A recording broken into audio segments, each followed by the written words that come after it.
Saludos, queridos alumnos de séptimo básico. Nuevamente acá, preparando un nuevo video explicativo de esta nueva unidad que vamos a empezar a trabajar desde ahora, correspondiente a la civilización romana y que tiene mucha trascendencia para nuestra civilización occidental, mucha importancia para nuestro país, puesto que, como lo dije anteriormente en la unidad que ya trabajamos relacionada con Grecia, tanto Grecia y Roma son la base cultural de nuestra civilización occidental. Entonces se hace necesario conocer algunos de sus elementos más destacados en cuanto a su historia y también conocer algo del legado cultural romano, que es fundamental para entender de alguna manera el presente que estamos viviendo.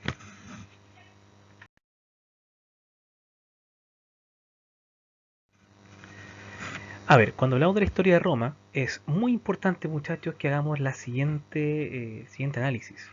Y esto para que después no vayan a producirse confusiones en el futuro. Muchas veces cuando hablamos de Roma, las personas genéricamente hablan acerca del Imperio Romano. Sí, el Imperio Romano, la fundación de Roma, del Imperio Romano. Bueno, ocurre que la historia de Roma en realidad se divide en tres etapas. Y el Imperio es la última etapa de la historia de Roma. Claro, es un periodo muy extenso, casi 400 años, un poco más. Pero es solamente la última etapa de toda esta historia. La historia de Roma, como aparece en la imagen, se divide en tres periodos. Y cada periodo tiene un tipo de gobierno diferente y tiene claramente establecidos fechas y acontecimientos para marcar el inicio y el fin de cada uno de ellos. Por ejemplo, la primera etapa de la historia de Roma fue el periodo conocido como de la monarquía. Obviamente ese nombre lo recibe porque quien estaba al cargo, quien tenía el control de Roma, era un rey. Y este periodo se inicia el año 753 a.C. con la fundación de Roma, por parte de Rómulo, que ya vamos a hablar acerca de eso. Van a haber una serie de reyes que se van a consecutir en el gobierno, en el poder, hasta que el año 509 es depuesta la monarquía, es expulsado el rey y su familia de Roma, y empieza otro periodo de la historia conocido como república. Eso se refiere, ese tipo de gobierno se refiere a que ahora las autoridades de alguna forma son elegidas. Cuando era monarquía era por herencia, ahora las autoridades se eligen, tienen un periodo en su cargo determinado, tienen atribuciones determinadas. Todo este periodo, que también es muy extenso, dura casi 500 años, va a tener su fin con en el año, a ver, atención acá, porque hay dos fechas que se establecen según los historiadores, bueno, según el punto de vista que se esté mirando todo esto, que se establece para marcar el fin de la República y el inicio del Imperio. Tenemos, por ejemplo, que el año 31 a.C. se produce la batalla de Accio entre Octavio y Marco Antonio. Para muchos, ese acontecimiento, esa batalla, marca el fin de la República y el inicio del Imperio. Pero también, y es lo que generalmente se utiliza, es que el año 27 a.C., o sea, 4 años después de esa batalla, asume el cargo de emperador Octavio, convirtiéndose en César Augusto. Y para muchos la coronación, la investidura de Octavio como emperador es lo que marca el inicio del imperio. Y ese imperio, este periodo, obviamente va a ser en el cual Roma alcanza su máxima expansión geográfica, mayor poder económico, político, geográfico, se convirtió en la civilización más poderosa de la antigüedad, va a llegar a su fin en la parte occidental. Ojo esto, porque en algún momento, casi a finales del imperio, el, el, el territorio era tan amplio, era tan grande, entonces se decidió dividirlo en dos partes y de esa forma hacer lo que fuera más fácil la administración.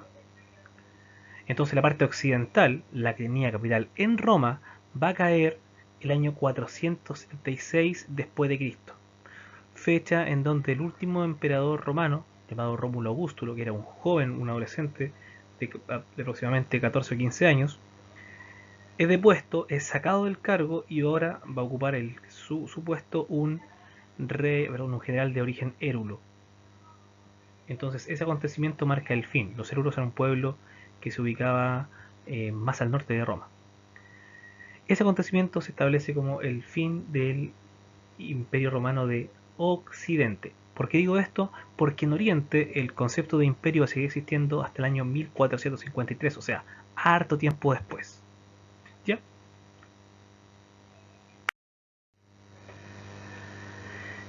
Ahora, como siempre lo hemos trabajado y siempre lo estoy diciendo, es muy importante que cada vez que trabajemos historia debemos realizar la relación que existe con el medio geográfico. Es necesario conocer la ubicación de dónde está ocurriendo tal acontecimiento o se ha desarrollado tal proceso para establecer y muchas veces entender el por qué ocurre esto.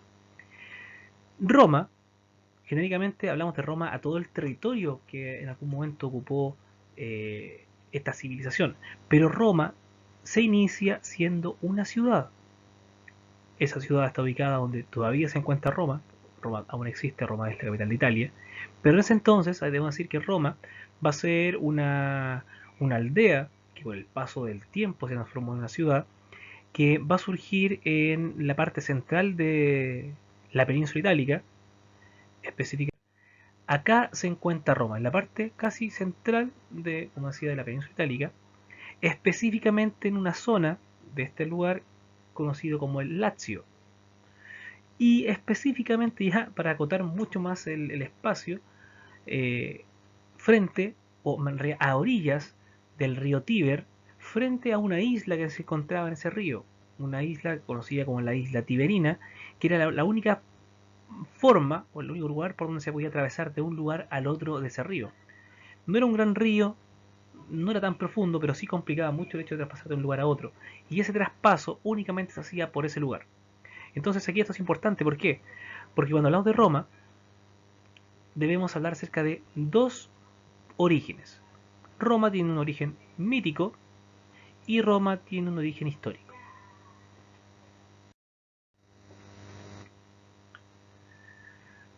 Todo ese territorio que se muestra ahí en color rojo, todo ese extenso territorio es lo que Roma va a ocupar durante su periodo de máxima expansión. Estamos hablando desde lo que hoy día corresponde a Inglaterra hasta aproximadamente lo que hoy día corresponde, bueno, a la zona de Jerusalén, hasta Egipto, a Turquía. Entonces, y bueno, y toda la parte norte de África y la cuenca del Mediterráneo estuvo bajo el dominio de Roma. Acá se encuentra Roma, donde está el puntito rojo. Eso es Roma. Todo esto es el área de expansión de Roma. Y en algún momento, como les comentaba, Roma se va a dividir en dos partes. El territorio. A ver, recuerden, Roma es la ciudad, pero genéricamente hablamos de Roma a todo el territorio también que abarcó esta civilización. En algún momento estaba Roma acá, la capital occidental del imperio, y la capital oriental estaba acá, en Constantinopla. Pero de eso hablaremos en un rato más. Ahora bien, como decía, cuando hablamos del origen de Roma, debemos, bueno, es muy importante recordar que los romanos tenían una religión de tipo politeísta y generalmente la vida del hombre está muy ligada a los designios de los dioses, algo muy parecido con lo que ocurría en Grecia.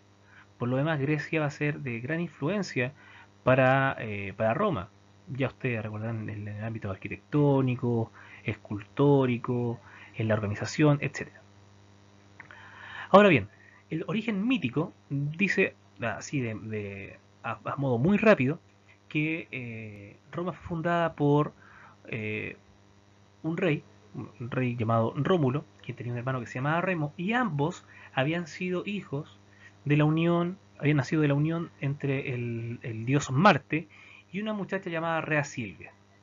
Hay una historia media complicada de contar, es muy extensa, en clases con más tiempo lo voy a hacer, eh, en donde estos niños de alguna forma recobran el poder porque ellos habían sido enviados a la muerte, habían sido mandados a matar. Bueno, no mueren, crecen, los cuida un granjero y vuelven a recuperar el poder que le correspondía porque ellos eran nietos del rey de una ciudad llamada Albalonga. Bueno, la cosa es que estos niños recuperan el poder y a modo de recompensa, su abuelo les dice ya, ustedes funden una ciudad donde quieran, más bien una aldea. cosa que ellos fueran quienes la administraran. Eligen el lugar donde supuestamente ellos habían sido encontrados por una loba. Ahí se muestra en la imagen la llamada loba luperca, o también como loba capitolina, que es la loba que supuestamente dio de amamantar a estos niños durante un tiempo mientras estuvieron solos, antes que fueran encontrados por un campesino. Entonces, en un cerro llamado Capitolio, una especie de loma, ahí es donde van a fundar esta aldea. Ahora, ocurre que cuando están fundando la aldea, Rómulo, después de haber trazado todos los límites de la ciudad, que no era más allá de una manzana actual, un territorio pequeñito, solamente recuerden es una aldea que después pasa a ser una ciudad, dice, nadie entrará a este territorio o pasará estos límites sin mi autorización. Y al parecer su hermano Remo, haciendo una especie como de burla, traspasa esa línea y que hace Rómulo va y lo mata. Porque la gente que estaba observando la fundación de esta ciudad sabía que el que estuviese en el poder, en este caso Rómulo, debía cumplir su palabra. Y si él había dicho que iba a matar a toda aquella persona que traspasara el límite sin su autorización, bueno, él tuvo que hacerlo y de esta forma mató a su hermano. Atención con esa historia, fundación de una ciudad, o sea, el origen de algo en donde un hermano mata a su otro hermano. Esa historia se repite muchas veces en la historia. ¿Recuerden? Adán, Caín y Abel, perdón. Caín y Abel. Bueno, esta es la visión mítica, el origen mítico de Roma. Repito, se mezcla el tema de los dioses con los humanos. Por lo demás, después Rómulo, al parecer, cuando fallece, no es que haya muerto, sino que es llevado al lugar donde habitan los dioses y se convirtió en un dios. Este es el origen mítico. El origen histórico dice que en realidad Roma es el resultado de la unión de varias aldeas que se encontraban, como ya os decía hace un rato atrás, frente a una isla, que es esta isla que está acá, que es la isla Tiberina. Este es el río Tíber. Ocurre que esta zona era muy buena para el desarrollo de la agricultura, un clima muy benigno, muy buenas tierras, había disponibilidad de agua, y constantemente había muchos pueblos que querían ingresar a esta zona, pueblos de tipo nómade, o si bien eran sedentarios por periodos, se establecían en un lugar, aprovechaban sus recursos y después se iban a otro lugar, con la intención de estos grupos de pasar desde el este al oeste, perdón, disculpen, desde el oeste hasta el este, fue que eh,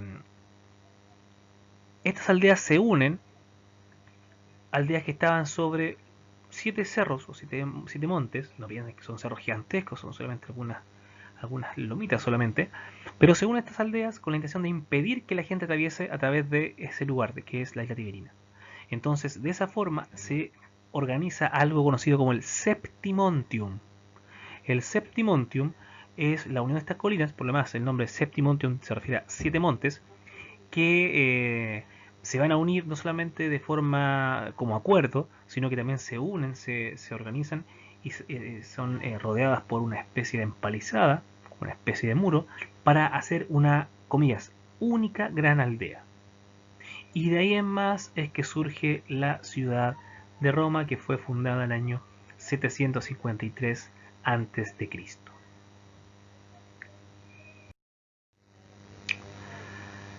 El primer periodo de la historia de Roma, conocido como la monarquía, porque el tipo de gobierno que va a existir va a ser obviamente una monarquía en donde hay un líder y ese líder adquiere su cargo de forma a través de la herencia, de forma hereditaria, se extendió del año, como dice ahí, 753 a.C. hasta el año 509. En todo este periodo van a ser 7 los reyes que se van a seguir en el cargo. Ahí están los nombres, no me voy a referir mucho a cada uno de ellos. Lo importante es que el momento en que se funda la ciudad ya se empieza a producir una división entre la sociedad romana. Ocurre que la sociedad romana está constituida por dos grupos principalmente, correspondientes a los patricios y los plebeyos. Los patricios son aquellos miembros de las familias más antiguas de la ciudad de Roma y por ser los más antiguos poseen más tierras, más riquezas y por ende poseen derechos.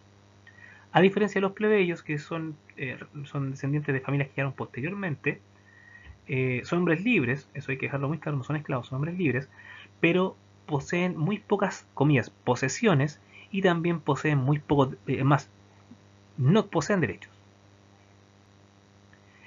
Atención, muchos de los elementos relacionados con el gobierno que existen en Roma, de alguna forma va a ser tomado como ejemplo utilizando casos existentes en Grecia.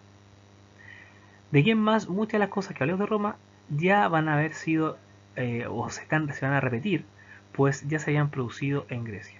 Recuerden que decíamos que Grecia era la creadora y Roma es la modeladora. Bueno, en cuanto a la sociedad romana, es importante que el origen de Roma es el origen del pueblo latino, que se suma a otro grupo conocido como los Sabinos y que posteriormente va a ingresar otro grupo muy trascendente en la historia de Roma conocida como los Etruscos. Entonces vamos a hablar que hubieron 4 reyes de origen latino y 3 reyes de origen etrusco. Y esos reyes etruscos no eran muy queridos que digamos.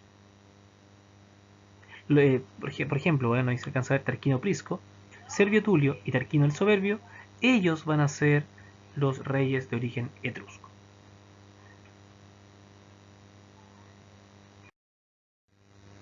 A ver, aquí hay más o menos una especie de esquema en donde se muestra y se habla acerca del segundo periodo de la historia de Roma, conocido como de la República. La República es un periodo que dura casi 500 años, es muy extenso y ustedes entenderán que hablar acerca de Roma o de todo este periodo resultaría muy extenso. Recuerden que estas unidades se trabajan, al menos Roma se trabaja siempre en el colegio durante más de un mes. Entonces lo que habla ahora va a ser muy somero. Recuerden que en clase se profundizan más los temas. Bueno, la Roma se extiende, la República, disculpen, se extiende desde el periodo desde el año 509 hasta el año 27 a.C. y van a existir bueno, un montón de situaciones que van a trascender durante todos estos casi 500 años. Pero de ellos hay que hablar de algunos que son más relevantes que otros. ¿Ya? Eh, y uno de ellos va a ser el siguiente. El proceso llamado como de la lucha de los plebeyos por la igualdad. Recuerden que hay dos grupos que conforman la sociedad romana, patricios y plebeyos, y ocurre que los patricios tenían todos los derechos, todos los privilegios y eran partícipes también del gobierno, especialmente a partir de una institución conocida como el Senado, el Cenex. El Senado viene con el concepto Cenex, que se refiere a ancianos, que era una especie de consejo de ancianos que asesoraban en este caso a los monarcas, los aconsejaban y los integrantes del Senado eran principalmente, en realidad no eran principalmente, eran exclusivamente integrantes patricios. Patricios, el nombre patricio viene del concepto patre, de padre, de los padres fundadores, por así decirlo, de la ciudad de Roma. Bueno, ellos tenían muchos derechos, tenían muchos privilegios, tenían mucho dinero, y los plebeyos, que como decía eran hombres libres, carecían de todo derecho. Pero va a ocurrir que en el ejército, el grueso del ejército estaba compuesto por los plebeyos. Entonces, de alguna forma ellos se van dando cuenta, van tomando conciencia de su importancia entre la sociedad romana eh, y empiezan a manifestar su descontento con respecto a la falta de derechos y especialmente por los abusos que cometían los patricios en contra de ellos. Va a ser así como a partir de diferentes formas de represión, que ya las hablaremos más adelante, perdón, en formas de expresión, que ese es el concepto, formas de expresión, los patricios empiezan a verse amenazados porque los plebeyos constantemente están exigiendo nuevos derechos, o están exigiendo sus derechos en realidad, que surjan derechos. Los plebeyos empiezan a pedir beneficios, y ocurre lo siguiente: si los patricios no aceptaban, nadie iba a ser parte del ejército, y el gran grueso del ejército era compuesto por plebeyos. Entonces de a poco empiezan a ganar ciertos derechos. Por ejemplo, importantísimo en todo este periodo va a ser la creación de las leyes de las 12 tablas, que es sencillamente que la ley que hasta antes de ese acontecimiento era consuetudinaria, o sea, era solamente conocida a través de las generaciones, de forma oral, ahora iba a estar escrita. Entonces, al ser escrita, puede ser conocida con al menos los que saben leer, y al estar escrita ya no puede ser modificada. la ley ya no tiene tanta posibilidad de interpretación, porque aquí lo que dice es y lo que no aparece no es, no existe. Muy parecido a lo que había pasado ya con Atenas, si ustedes recuerdan, en donde también lo que se exigía era que las leyes fueran escritas, para que así no existiera un abuso de parte de los grupos más acomodados y con más poder. Otro, otra concesión muy importante fue la creación de un cargo, de una autoridad llamada el tribuno de la plebe, que se encargaba de proteger a los plebeyos ante alguna situación de transgresión por parte de los patricios. Los tribunos de la plebe tuvieron un cargo conocido como tipo sacrosanto, o sea que no se podían tocar, eran, no existía una inviolabilidad de su persona porque eran muy, muy importantes. Además, importantísimo, bueno, la máxima autoridad en el periodo republicano en Roma era el cónsul, que en realidad fueron dos cónsules que existían, y esos dos cónsules en un principio eran únicamente patricios. Con el paso del tiempo ahora va a haber un cónsul al menos que debe ser plebeyo, porque de esa forma las medidas que se adopten no siempre van a ir en beneficio de los patricios, sino que también habrá también de los plebeyos. Entonces existe una serie de cargos que van a ir surgiendo y medidas que van a ir beneficiando a los plebeyos. Por lo demás, después se permite el matrimonio entre patricios y plebeyos, surgiendo un nuevo grupo social, por así decirlo, conocido como la nobleza, la nobilezza. Y por lo demás, todo este periodo en donde los plebeyos lucharon por sus derechos fue un periodo de casi 400 años. Entonces lo que hoy día estamos viendo en muchas partes del mundo donde la gente lucha por sus derechos y que tardan, bueno, ellos se demoraron 400 años por lo que ellos consideraban justo. Entonces, habrá que esperar seguramente en algunos casos para poder obtener los derechos que estamos exigiendo. Ustedes como niños, como adultos, etc. Otro proceso dentro de todo el periodo republicano de Roma van a ser las guerras púnicas, que van a ser una guerra, al igual, por ejemplo, si ustedes recuerdan en el mundo griego, la guerra de las Médicas y la guerra del Peloponeso, que van a marcar el destino de, en este caso, de Roma. Porque Roma, en el Mediterráneo, tenía un contrincante, un rival que constantemente le estaba asediando su desarrollo económico, como lo era Cartago, que se ubica acá. Entonces, especialmente Cartago, lo que tenía era una marina muy poderosa y, y tenían un comercio marítimo muy grande, especialmente del trigo. El trigo, por ejemplo, de Cerdeña y de Córcega, eran islas que pertenecían a Cartago y tenían, ahí era como el granero del Mediterráneo.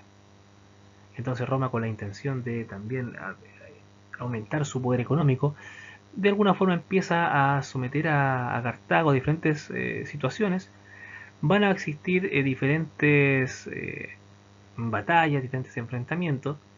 Van a ser tres en realidad las guerras púnicas, obviamente no todas una después de otra, pero sí en un lapsus casi de 100 años van a existir diferentes enfrentamientos y va a haber un personaje importantísimo para el ejército de Cartago que va a ser Aníbal Barca, quien fue uno de los encargados de liderar una posible invasión a Roma por parte de los cartagineses, llevando en su ejército elefantes armados.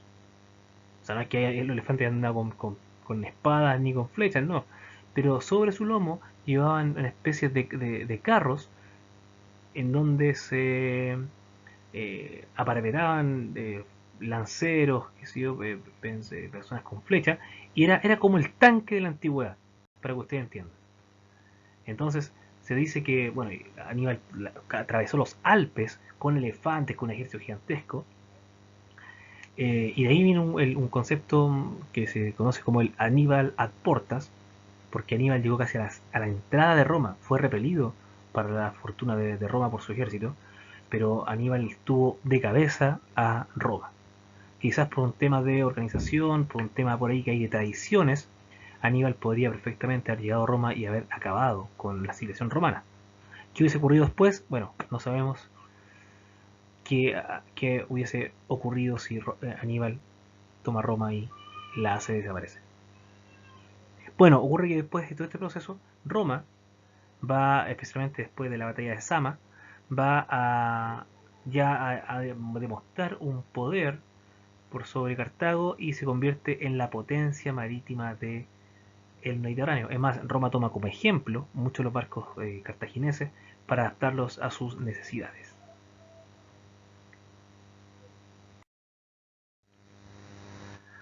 Ahora bien, va a existir un proceso, bueno, como decía, muy extenso del periodo de la República. Empiezan a ocurrir diferentes situaciones que empiezan a amenazar el desarrollo de la República, el sano desarrollo de la República, y muchos de los principios establecidos como esenciales, comillas, para esta república, empiezan a quedar de lado en relación, por ejemplo, a la cantidad de años que cada persona va a ocupar en el cargo, qué sé yo. Van a haber un periodo en donde ya el cónsul pierde su poder y van a ser reemplazados estos poderes por líderes militares, por ejemplo, Mario, el Mario. Posteriormente, el poder del cónsul se va a ir en tres personas, los llamados ahí se olvidó. Lo llamamos triunviratos, ahí me acordé. Triunvirato significa tres hombres, triunviri, tres varones, que van a estar a cargo del poder. Van a haber dos triunviratos.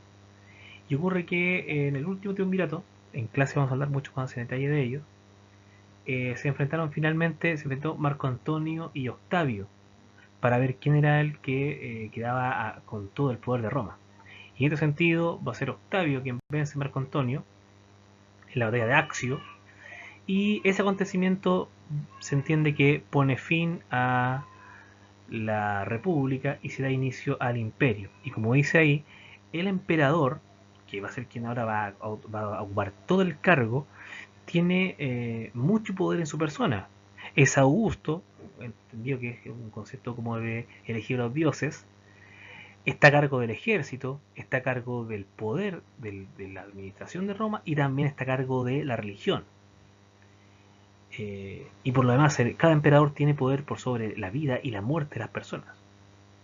De hecho, ustedes seguramente habrán visto alguna vez en películas o en la película el Gladiador, que ojalá la puedan ver porque sirve mucho para entender mucho de todo esto.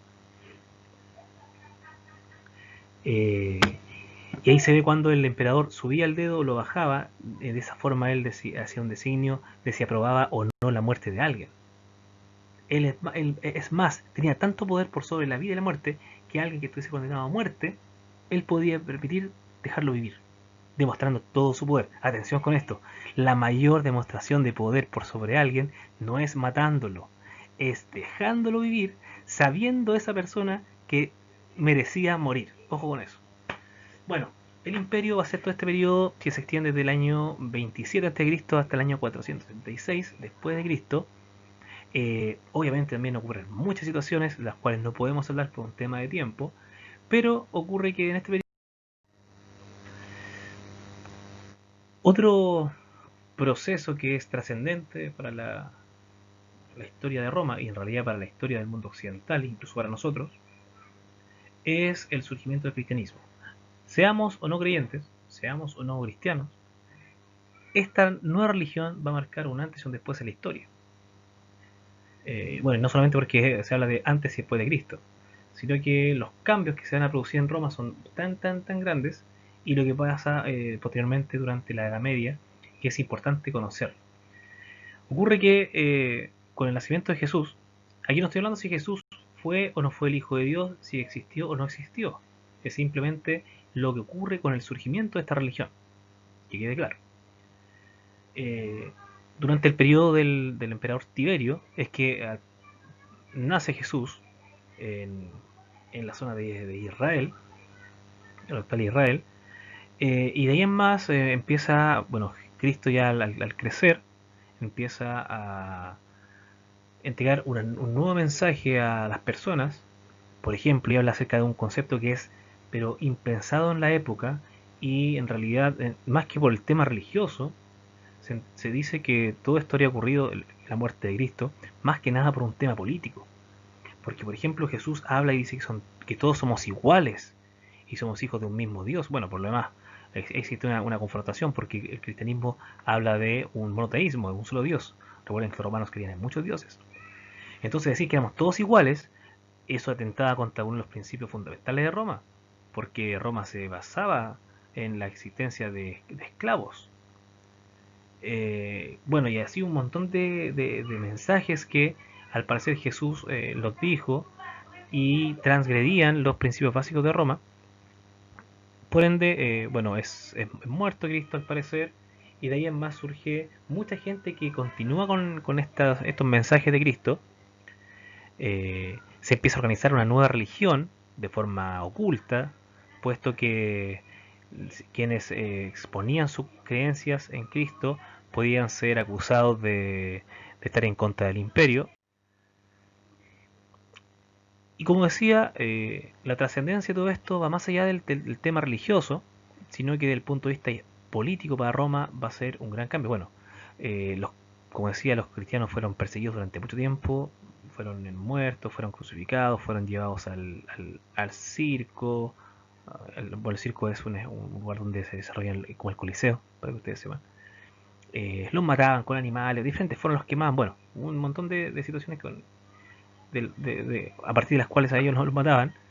Pero lo trascendente de todo esto es que va a ser tal el número de cristianos que en algún momento fueron un gran obstáculo para el desarrollo de la política de Roma.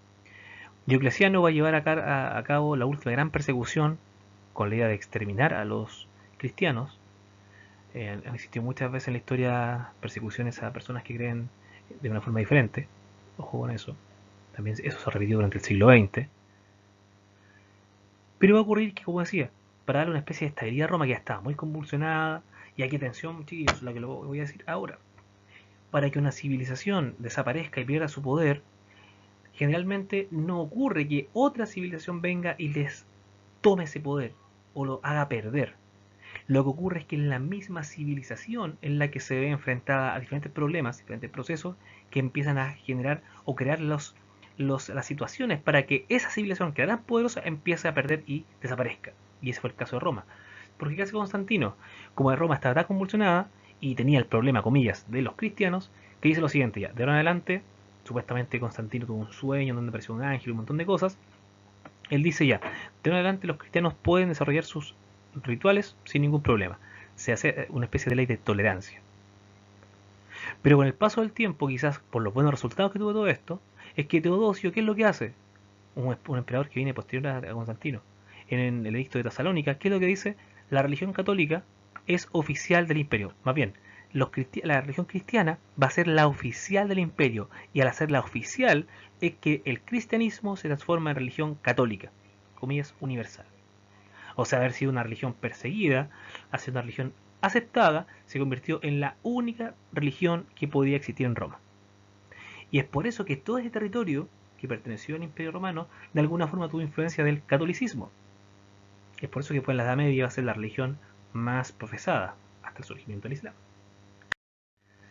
Bueno, finalmente, y después de una serie de trastornos en Roma, eh, constantemente Roma había sido amenazada por el enemigo, por amenazas, comillas, externas, por enemigos que querían quedarse con todo el territorio de Roma, con las riquezas, y es que Roma empieza un proceso en donde acepta que ingrese gente como inmigrantes de forma pacífica para que se establezcan en los límites de las fronteras, para que ellos utilicen esas tierras, pero que a la vez, pero que al mismo tiempo sirvan como defensa para esos lugares donde que estaban despoblados. Tras las invasiones pacíficas vienen las llamadas invasiones violentas. Ejemplo de esto va a ser lo llevado a cabo por los hunos, especialmente por su líder Atila, quien también va a tener muy complicado a Roma, casi eh, acabándola, casi exterminando a Roma, haciéndola desaparecer. Afortunadamente para los romanos pudieron enfrentarse a ellos y lograron vencerlos, pero posteriormente ocurre que ya existía un gran problema de tipo administrativo, existían dos capitales, dos emperadores, y ocurre que el último emperador de Roma, llamado Rómulo Augusto, quien aparece ahí, que era un niño solamente cuando estaba en el cargo, va a ser depuesto por un general, un líder llamado Odoacro, que lo va a destituir y él asume el poder de Roma. Y con ese acontecimiento, Roma se entiende que lo fundamental era que en Roma hubiese un líder que fuera romano. Ahora hay un líder que es de origen germano, que son pueblos que vienen del norte, que han sido nómadas durante mucho tiempo. Y esto significa el fin del concepto de imperio, al menos en la parte occidental. Porque en la parte oriental ese imperio va a seguir existiendo hasta el año 1453. Ahora bien, y bueno, lo más trascendente de todo esto es conocer los elementos del grandioso pasado romano que han llegado hasta nuestros días. Y acá tenemos, por ejemplo, el latín, que fue un idioma, una lengua que fue la lengua oficial del Imperio Romano, y en realidad muchos de nuestras palabras tienen origen latín. Si ustedes revisan un diccionario y revisan al lado de cada letra, perdón, al lado de cada palabra, aparecen dos letras, puede ser una L y una T, o una G y una R. Si dice LT es porque tiene origen latino, si ves una G y una R es porque tienen origen griego. El 80% aproximadamente de nuestras palabras tienen origen o latín o griego. Las artes, la pintura, la escultura, la literatura en general, la filosofía, por ejemplo, que es de origen romano, es muy poderosa, muy potente, y todavía podemos encontrar sus manifestaciones. En obras públicas encontramos el Coliseo, que es un edificio ícono de la Roma imperial. Encontramos acueductos que trasladan agua de un lugar a otro, de un cerro a otro, por ejemplo, y ustedes saben que el agua tiende a ir siempre hacia abajo, entonces la construcción de un acueducto de cientos o miles de metros de largo significa que el cálculo que se está haciendo al construir debe ser pero perfecto y preciso. Bueno, los romanos lo hicieron. Y también el derecho romano, que es muy importante para nuestro mundo occidental. Ocurre que el derecho romano, el derecho que existía en Roma, va a ser tomado posteriormente por Justiniano, que va a ser un emperador del imperio de este caso de Occidente, con capital en Constantinopla, y va a hacer una especie de resumen de todas las leyes que existían en Roma, y esas leyes son la base de nuestra ley actual. Si alguien de ustedes quiere estudiar derecho más adelante, o conoce a alguien que estudie derecho, seguramente les va a decir que tiene un ramo que se llama Introducción al Derecho, por ejemplo, y Derecho Romano, que es muy importante dentro de la malla curricular para ellos. Derecho muy importante. Y en religión, bueno, recuerden que los romanos en un principio eran politeístas, creían en muchos dioses, pero con el paso del tiempo se hacen católicos, se hacen monoteístas, y la religión católica va a ser la religión más importante durante siglos en Europa y en el resto del mundo. Y hasta el día de hoy también sigue siendo muy importante. Muchachos, esto es de forma, de forma muy resumida lo que puedo hablar de Roma. Repito, Roma es una unidad que se trabaja durante un mes por lo menos. Entonces en las clases que tengamos de forma remota, de forma online, vamos a ir hablando más en detalle en cada uno de estos temas que dan mucho para conversar. Así que sin más nada que decir, esperando que se encuentren todos muy bien y ojalá que pronto nos podamos encontrar. Me despido y nos veremos en una próxima, más bien nos escucharemos en una próxima ocasión. Adiós y que estén muy bien. Chau.